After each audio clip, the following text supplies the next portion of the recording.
Hi friends, Miss Atako here. Today's read aloud is called A Kid's Book About COVID-19. That stands for Coronavirus Disease 2019. Hopefully this will answer some questions that you may have about the coronavirus and why we can't be at school right now. This is a read aloud that I would suggest that you listen to with your parents.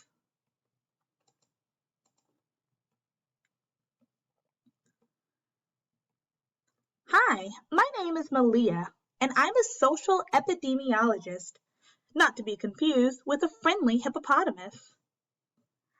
That means that I am a scientist who studies how human diseases spread. This is my book about a new disease called COVID-19. Do you know what that stands for? It stands for Coronavirus Disease 2019 because it started in the year 2019. By now, you've definitely already heard about COVID-19, or its more common name, coronavirus, because everyone is talking about it all the time. It's a pandemic. A pandemic is a disease outbreak that is happening all over the world. Your school might be closed, sports might be canceled, and even the grown-ups around you might be a bit scared. It's okay to feel scared, even if you're a grown-up. It seems like the entire world is thinking about one thing: coronavirus. So I'm here to tell you what coronavirus is and isn't. Coronavirus is a new disease. COVID-19 has never existed in the entire history of the world. That means that no one else has ever had it until now. COVID-19 is caused by a virus.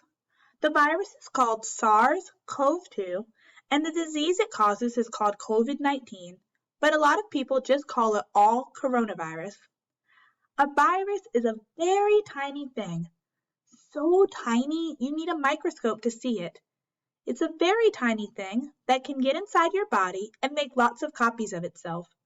This can make you sick. You've definitely had a virus before. They cause things like colds and the flu. Coronavirus can cause a fever, cough, stuffy nose, fatigue, that means you're really tired, or a headache. Some people who get it never even notice they're sick, and other people just have a little run-down feeling. But a few people who get coronavirus get very sick. Like really sick. So sick they have to go to the hospital. If they get too sick, they could even die from coronavirus. Lucky for you, kids do not usually get very sick when they get coronavirus, but you can still give it to other people. You might have heard that coronavirus is just like the flu. It's not. Here are some ways that coronavirus isn't like the flu. It's different. It's not the same virus as influenza. Doctors aren't exactly sure how to treat COVID-19, but they're working on that. It's new. There is no vaccine. Doctors are working on that too, and no one has ever had it before. A vaccine is a medicine that keeps you from getting a virus by giving your body's instructions for how to fight it later on. Usually vaccines are given as shots. When you go to the doctor for a checkup and they give you a shot, that's usually what you're getting, a vaccine. It's spreading faster. COVID-19 infects you quickly and is good at getting other people sick. It's more dangerous. Compared to flu, people who get COVID-19 are more likely to get very sick and die of it. The people who get very sick are usually older or already sick with another disease. There's still a lot we don't know about coronavirus because it's so new. Scientists are learning new things about it literally every day.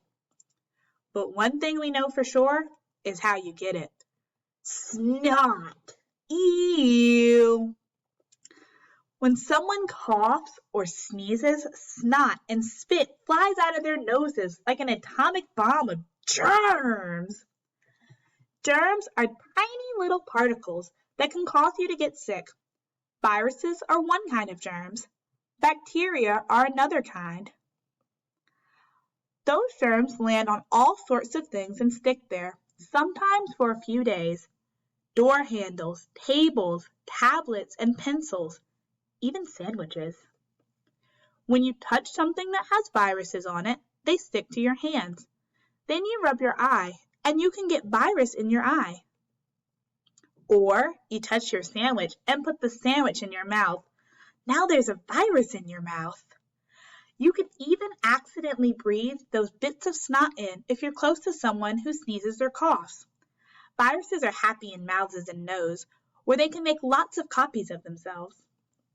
Yes, it is disgusting. Scientists call this droplet transmission. We could have just called it snot, but scientists like to use very specific words. Droplet transmission is one way viruses get from one person to another. It catches a ride on small drops of spit or snot. I know this all might seem really scary, and you might want to panic. A lot of grown-ups want to panic too, and it is a little scary. It's okay to feel whatever you are feeling, but here's what you can do to help. Don't pick your nose, or put your hands in your mouth. Even if your fingers don't look dirty, they could have viruses on them. You should try to keep your hands out of your nose and mouth. If you insist on picking your nose, even after an actual scientist just told you not to, do it with clean hands. Which brings me to my next point. Wash your hands.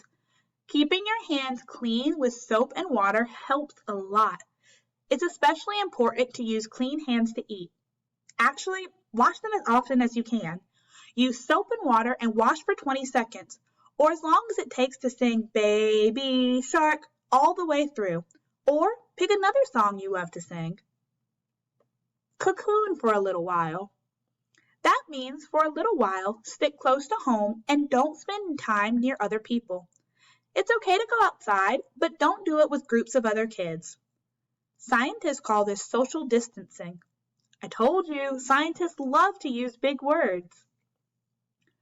We all have to stay in our cocoons for a little while because coronavirus is spreading so fast that scientists can't test everyone for it all at once. We don't know who has it and who doesn't. Just in case you already have it and you don't even know, we need you to stay away from other people who could get it from you. Are you worried that you already have it and could give it to your grown-ups? It's not your fault if that happens. It's not your job to figure out who has it. Scientists are working on that as fast as they can. It's your job to be a kid. And while you're just being a kid, you can do a lot for everyone else by doing simple things like washing your hands, not picking your nose, and cocooning for a little while. We need to work together. If we work together, fewer people will get sick and be in danger. If we work together, the disease will spread more slowly and scientists will have more time to figure out a fast way to test people for coronavirus, the best treatment, and a vaccine. It will take everyone's help to keep away from each other and stop COVID-19 in its tracks. If everyone helps, we can keep ourselves safer and keep the people around us safer too. COVID-19 facts. The next step in dealing with the COVID-19 pandemic is to implement widespread rapid testing. We need to know who has it in order to prevent further spread of the virus. We do not know how long it will take to get testing capacity up to speed. There are actually a lot of different coronaviruses out there and have been for a long time. It's a whole family of viruses. They're called coronaviruses because when you look at them under a microscope, they're shaped like a sun or a corona. This particular coronavirus is brand new to the world. This coronavirus is a genetic cousin to the virus that caused the SARS outbreak in 2003, which affected over 8,000 people before it was contained successfully. What that means is that the coronavirus and this SARS virus are related. The virus that causes COVID-19 probably came from an ancestor virus that infected some other animal population. We don't know what kind of animal it came from yet, but someday we probably will. Dogs and cats can get other coronaviruses, but not this one. Soap kills viruses by making them explode. I think that's pretty cool. We do not know if the outbreak will end when the weather warms up, but we suspect that the weather doesn't really matter to this virus much. Some viruses, like the flu, tend to go away when it gets really hot in the summer, but we don't know if that's going to happen with the coronavirus yet. We don't know how many people who got COVID-19 will die from it, but we think it's somewhere between 6 in 1,000 and 35 in 1,000. We also don't know how many people will ultimately get COVID-19, but we do know that the slower the pandemic happens, the easier it will be to deal with. People from Asia or with ancestors from Asia are no more or less likely to get or transmit COVID-19 than anyone else. All kinds of humans can get the virus. Older humans are more likely to have a serious case that requires hospitalization. Scientists are already working on a treatment and a vaccine. Scientists are already trying out new treatments, but a vaccine won't be available for a while, at least a year and a half, and maybe longer. Scientists who study epidemics are called epidemiologists. An epidemiologist is who wrote the book. Epidemiologists are one part of a science called public health, the study of how groups of people stay healthy. Maybe you can help prevent the next pandemic when you grow up by studying public health. I hope you enjoyed a kid's book about coronaviruses. If you have any questions, please make sure that you ask your parents.